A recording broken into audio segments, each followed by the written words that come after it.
New Paramount अड्डा के YouTube channel पर सभी का बहुत बहुत स्वागत है। और आज हो गया 2021। तो हैप्पी न्यू ईयर सभी को, जितने मेरे स्टूडेंट व्यूवर हैं सभी को बहुत बहुत शुभकामनाएं 2021 की। और मैं ये कहूँगा कि हमारी टीम न्यू पैरामाउंट अड्डा की जो ये टीम है, ये सभी जितनी हमारी टीम है सभी आप लोगों को हार्दिक शुभकामनाएं दे रहे हैं। 2021 में जो आपका समय हो बहुत अच्छा जाए और इसमें आप अपने गोल को ज़रूर प्राप्त कर सकें। तो इसी उम्मीद के साथ मैं आप लोगों से यही कहूँगा कि अपने टारगेट पर फोकस रखिए और अपने तन मन धन तीनों लगा दीजिए और पूरी जोश के साथ आप एक बार और मेहनत कीजिए। सफलता आपको ज़रूर मिलेगी, निराश होने का कुछ काम नहीं है। तो चलिए इसी नए साल के शुभ अवसर पर हम लोग आज जो टेस्ट सीरीज है उसको चालू कर रहे हैं। तो आप लोग बहुत ध्यान से देखिएगा और जितने भी क्वेश्चन हैं महत्वपूर्ण हैं और आप लोगों को इसमें ध्यान देना है। चलिए पहला क्वेश्चन लेते हैं। भारत का पहला नेशनल पार्क कौन सा है? तो इसका ए ऑप्शन है Jim Corbett national park, B है बांधवगढ़ नेशनल पार्क, सी है सरिस्का राष्ट्रीय उद्यान और डी है गिरी राष्ट्रीय उद्यान। तो इसका जो करेक्ट आंसर आपका क्या हो जाएगा? इसका जो करेक्ट आंसर आपका आपको इसमें ध्यान देना है, जितने भी महत्वपूर्ण क्वेश्चन मैं करा रहा हूँ कि ये एग्जाम में जरूर पूछे गए हैं और ये मोस्ट इंपॉर्टेंट क्वेश्चन है। कहीं किसी भी एग्जाम देख लीजिए, अभी जो एनटीपीसी हाल ही में एग्जाम चल रहा है वहाँ से क्वेश्चन प्रीवियस क्वेश्चन है ये जरूर पूछे गए हैं। जितने भी क्वेश्चन लिए गए हैं आप लोग इनको बहुत फोकस करिए। चलिए तो इसका जो हम करेक्ट आंसर लेंगे तो ये आपका हो जाएगा जिम कॉर्बेट नेशनल पार्क। क्या हो जाएगा बच्चों? जिम कॉर्बेट, ए ऑप्शन इसका सही हो जाएगा। तो इसका जो है पुराना नाम हेली नेशनल पार्क, ये आपका उत्तराखंड में आता है। बांधवगढ़ राष्ट्रीय नेशनल पार्क जो है ये आपका कहाँ पड़ता है? ये भी आपका पड़ता है आपका मध्य प्रदेश में पड़ता है, ये एमपी में पड़ता है, आप ध्यान दीजिएगा इसको। सरिस्का राष्ट्रीय उद्यान कहाँ पड़ता है? ये आपका राजस्थान में पड़ता है, ध्यान दीजिएगा। और गिरी राष्ट्रीय उद्यान आपका ये गुजरात में पड़ता है। तो इस तरह से हमने आज इतने महत्वपूर्ण क्वेश्चन देखे और नेक्स्ट क्वेश्चन की चर्चा करते हैं। आइए देखते हैं अगला क्वेश्चन ये है। चलिए आइए देखते हैं अगला क्वेश्चन। सूरत किस नदी के किनारे बसा हुआ है? ठीक है, तो यहाँ से क्वेश्चन डेफिनेटली पूछा जाता है कि सूरत किस नदी के किनारे बसा हुआ है। तो किस नदी के किनारे बसा हुआ है? इसके ऑप्शन देखते हैं। ऑप्शन नंबर ए ताप्ती नदी, बी ऑप्शन गोदावरी नदी, सी ऑप्शन कृष्णा नदी और डी ऑप्शन गंगा नदी। तो इसका जो करेक्ट आंसर हो जाएगा आपका ये ए ऑप्शन हो जाएगा, यानी ताप्ती नदी। आप याद कैसे रखेंगे? सूरत यानी गर्मी होती है तपता है, इसलिए इसे ताप्ती नदी आप याद रखेंगे। और भी इसके बारे में देख लेते हैं। गोदावरी नदी, इसको क्या कहते हैं? भारत की बूढ़ी गंगा कहते हैं। कृष्णा नदी और गंगा नदी सबसे पवित्र नदी मानी जाती है। तो इतना आपको इसके बारे में पता होना चाहिए। चलिए अगला क्वेश्चन देखते हैं।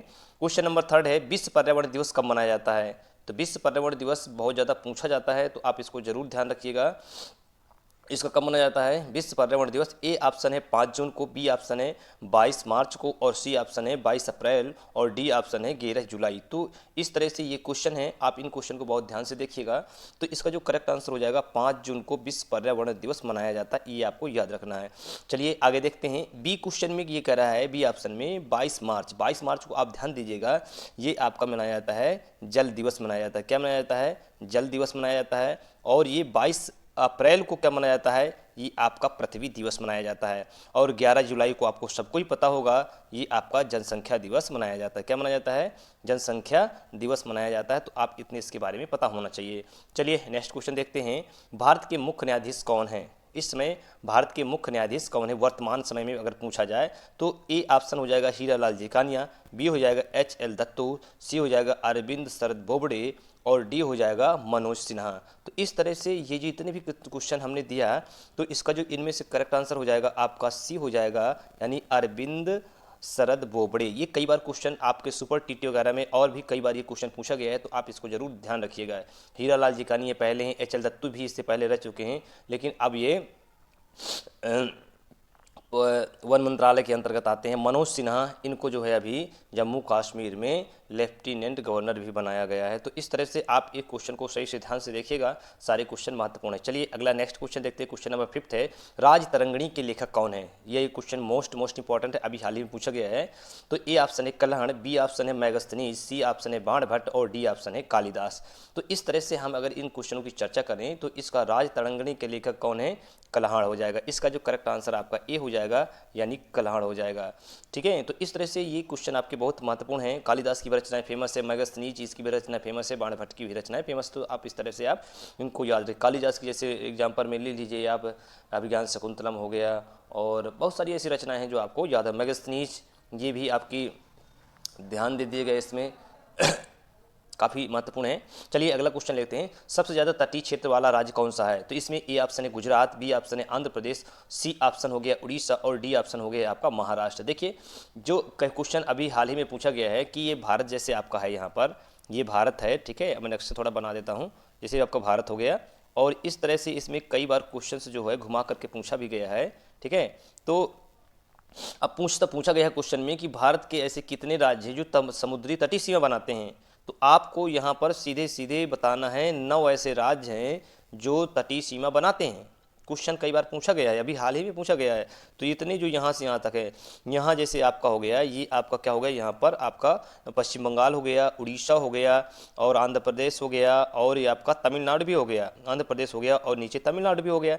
तो यहाँ पर 4 जो आपके हो गए पूर्वी घाट पर हो गए, 5 आपके पश्चिमी घाट पर, जैसे यहाँ पर आपका ले लिया गुजरात ले लिया, फिर इसके बाद महाराष्ट्र ले लिया, गोवा ले लिया और यहाँ पर कर्नाटक ले लिया, और इस तरह से आपका यहाँ पर केरला हो जाएगा। तो इस तरह से जो ये आपके इस तरह दिए हुए हैं, तो ये 5 आपके इस तरफ हो गया पश्चिमी घाट पर, और दाएं जो हो गया आपका 4 जो हो गए आपके पूर्वी घाट पे। तो इस तरह से टोटल मिला करके 9 राज्य हो गए।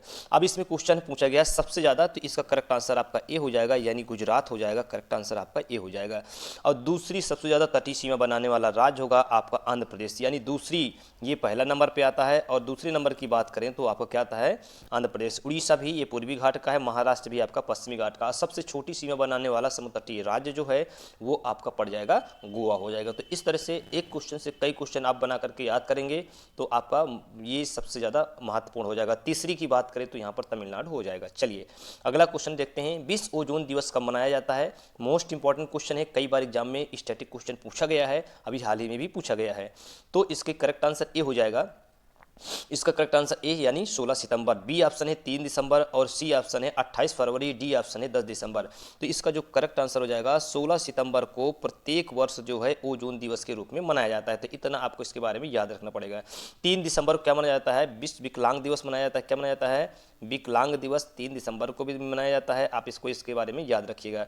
आगे देखते हैं, और ये फरवरी यानी 28 फरवरी को विज्ञान दिवस के राष्ट्रीय विज्ञान दिवस के रूप में मनाते हैं, और 10 दिसंबर को विश्व मानवाधिकार दिवस, ठीक है, विश्व मानवाधिकार दिवस के रूप में मनाते हैं। तो इतना आपको इसके बारे में पता होना चाहिए। इस तरह से अगर आप पढ़ेंगे तो मैं 100% आपसे उम्मीद करता हूं कि आप सफलता जरूर प्राप्त करेंगे। चलिए नेक्स्ट क्वेश्चन देखते हैं, विश्व पर्यावरण दिवस कब मनाया जाता है? विश्व पर्यावरण दिवस कब मनाया जाता है? तो इसमें ए ऑप्शन है 1980, बी ऑप्शन है 1986, सी ऑप्शन है 1972 और डी ऑप्शन है 1993। तो इस तरह से विश्व पर्यावरण दिवस की बात करें तो 1900 ये मनाया जाता है आपका 86 में। कब मनाया जाता है? विश्व पर्यावरण दिवस 1986 में मनाया जाता है, ठीक है। और वन दिवस के रूप में बात करें तो 1980 मनाया जाता है। वन्य जीव संरक्षण अधिनियम जब आया था तो 1972 में आया था। तो इस तरह से इसके भी आपके क्वेश्चन कंप्लीट हो गए। चलिए और क्वेश्चन लेते हैं, नेक्स्ट क्वेश्चन लेते हैं, आलू अनुसंधान केंद्र संस्थान कहाँ है भैया? तो ये भी क्वेश्चन बहुत महत्वपूर्ण है, कई बार क्वेश्चन पूछा गया है। तो इसमें ऑप्शन देखते हैं, वाराणसी, बी ऑप्शन है दिल्ली, सी ऑप्शन है कानपुर, डी ऑप्शन है शिमला। तो इस तरह से इसका करेक्ट आंसर हो जाएगा आपका क्या हो जाएगा? इस तरह से इसका जो करेक्ट आंसर हो जाएगा आपका हो जाएगा डी, यानी शिमला में है, ठीक है। तो इस तरह से कई बार क्वेश्चन स्टैटिक में पूछे जाते हैं, आप लोगों को अलग अलग तरीके से इनका जो स्ट्रक्चर है, फॉर्मेट है, आपका याद रखने की। दलहन की बात करें तो आपका कानपुर में है। दलहन के लिए आपका अगर बात करें तो कहाँ पर है? दलहन के लिए दलहन अनुसंधान संस्थान जो आपका कानपुर में है। ये भी कई बार क्वेश्चन पूछा गया है।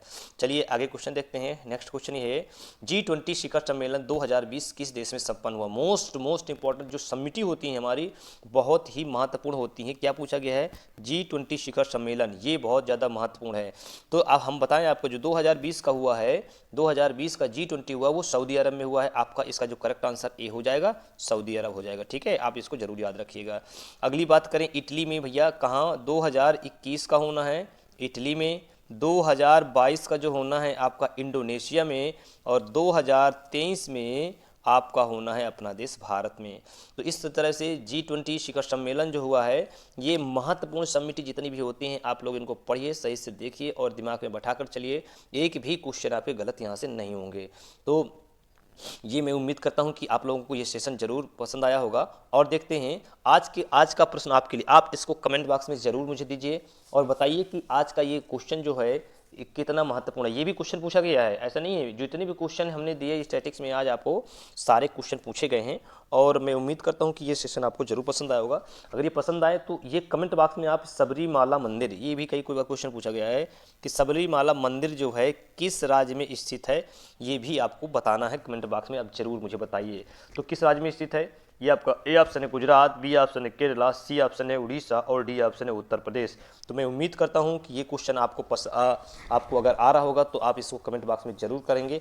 और वीडियो को शुरू से लास्ट तक देखा करिए, इसलिए क्योंकि अगर शुरू से लास्ट तक आप देखते हैं तो इसमें क्या होता है, आप लोगों को पूरी समझ आ जाती है, समझ विकसित हो जाती है और अच्छे से क्वेश्चन को हैंडल कर लेते हैं। अगर बीच में हम अधूरा कोई वीडियो, कोई भी चीज़ अधूरा काम करते हैं तो वो सक्सेसफुल नहीं माना जाता है। इसलिए कोई भी काम करिए शुरू से अंत तक करिए, बने रहिए। तो आगे देखते हैं, ये आपका न्यू पैरामाउंट अड्डा, ये मेरा यूट्यूब चैनल है और एनटीपीसी और ग्रुप डी का ये मार्क टेस्ट मैंने दिया था आप लोगों को, ठीक है। और इसका जो टेस्ट पेपर है मैं आप लोगों को खुद करवाता हूँ, ठीक है। और ये आपकी एक सपोर्टिव यानी एकेडमी है, दिव्य एकेडमी के नाम से ये आपके बदौसा में संचालित हो गई है। तो जो भी स्टूडेंट को यहाँ पर कोई तर्रा आने में कोई प्रॉब्लम होती है तो वहाँ जाकर के आप इसमें एडमिशन ले सकते हैं, सुनिश्चित कर सकते हैं। हमारी टीम आपकी पूरी हेल्प करेगी। तो वहाँ पर क्या है, रेलवे, पुलिस दरोगा और SSC, banking, TET, super TET की बैच संचालित हो रहे हैं। आप जाकर के वहाँ पर नामांकन सुनिश्चित करवा सकते हैं।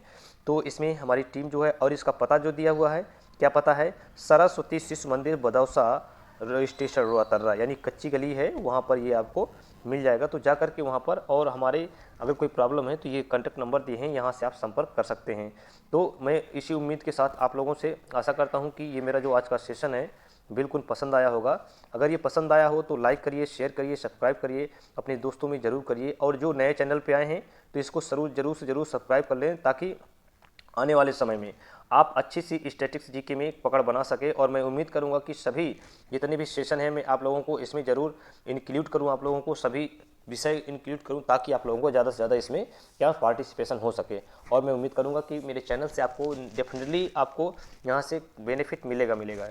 तो चलिए, इसी उम्मीद के साथ मैं आपसे फिर जब नया सेशन आएगा तो मैं उसमें देखूंगा आपके कौन सा सेक्शन आपको लोगों को ज़रूरत है, तो मैं उसी तरह की वीडियो लाऊंगा।